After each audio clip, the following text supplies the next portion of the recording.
প্রতিদিন কত আশ্চর্যের কথাই তো আমরা শুনি, তবে এটা একটু ভিন্ন রকম আশ্চর্যের কথাই বটে। যারা জানেন না এই গল্পটি, তাদের কাছে হয়তো বিস্ময়করই লাগবে। বিস্ময়কর হলেও এটাই সত্য। একসময় বাংলাদেশে এমন এক ফেরিঘাট ছিল যে ঘাট দিয়ে পারাপার হতো রেলগাড়ি। সেটা 1938 সালের কথা। ওই বছরই যে এই রেলপথ চালু হয় এই বঙ্গে। তখনকার দিনে ঢাকা মোটামুটি একটা চেনা শহর, কিন্তু এই শহরের সাথে গোটা দেশের সর্বত্র যোগাযোগ ব্যবস্থা একরকম ছিল না। বিশেষত উত্তরাঞ্চলের সাথে রেল যোগাযোগের ব্যবস্থা খুবই করুণ ছিল তখন। এমনই সময়ে ভাবা হলো এই পথে রেল যোগাযোগের উন্নয়ন করা হবে, কিন্তু কিভাবে? জলের উপর দিয়ে রেলগাড়ি যাবে কোন উপায়ে? তখন ভাবা হলো ফেরির কথা। ফেরিতে করে অনেক কিছু পারাপার হতে আমরা শুনেছি। সাইকেল থেকে ট্রাক সবই যেতে পারে, তাই বলে ট্রেন, সমান্তরাল লাইনে চলা রেলগাড়ি কি করে পারাপার হবে? সেই আচানক ঘটনাটাই ঘটালেন তারা। ফেরিঘাটের নাম হলো বাহাদুরাবাদ ফেরিঘাট। এই ঘাট দিয়েই ফেরিতে করে পারাপার হতে শুরু করলো ট্রেন। জায়গাটির অবস্থান জামালপুরে।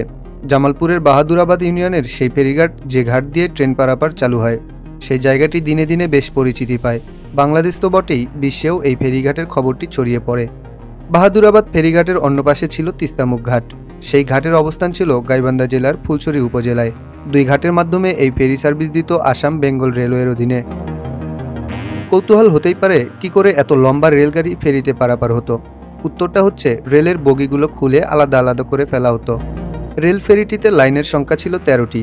এক একটি লাইনে 3টি করে রেল বগি বা ওয়াগন নেওয়া যেত। 1990 সালে বাহাদুরাবাদ ঘাট তিস্তামুখ ঘাটের রুট একটু বদলে যায়। যমুনা নদীতে নাব্যতা সংকট দেখা দেয়, ফলে তিস্তামুখ ঘাটটি স্থানান্তর করা হয় গাইবান্ধারই আরেকটি ঘাট বালাসী ঘাটে। 2004 সাল পর্যন্ত আন্তনগর এক্সপ্রেস ট্রেন তিস্তা, একতা এবং একটি মেইল ট্রেন দিনাজপুর থেকে রংপুর হয়ে গাইবান্ধার ফুলছড়ি উপজেলার কঞ্চিপাড়া ইউনিয়নের বালাসীঘাট পর্যন্ত চলাচল করত। রংপুর বিভাগের 8টি জেলার মানুষ বালাসীঘাট থেকে রেলওয়ে ফেরিতে জামালপুরের বাহাদুরাবাদে পৌঁছে ট্রেনে ময়মনসিংহ ও ঢাকায় যাতায়াত করত। 2005 সালে বঙ্গবন্ধু সেতুতে রেলপথ নির্মাণের পর ট্রেনগুলো সেতু দিয়েই চলতে শুরু করে। 2004 সালের পর বালাসী বাহাদুরাবাদ রেল ফেরিটি বন্ধ হয়ে যায়। এরপর নৌকার চলাচল শুরু হয় এই পথে। প্রতিদিন 3টি করে নৌকা চলে যাত্রী পারাপারের কাজে, কিন্তু পণ্য সামগ্রী আনা নেয়া থেকে শুরু করে যাতায়াতের সুবিধাজনক পন্থা হিসেবে এই পথে ফেরির প্রয়োজনীয়তা এখনও অনুভব করেন এখানকার মানুষরা।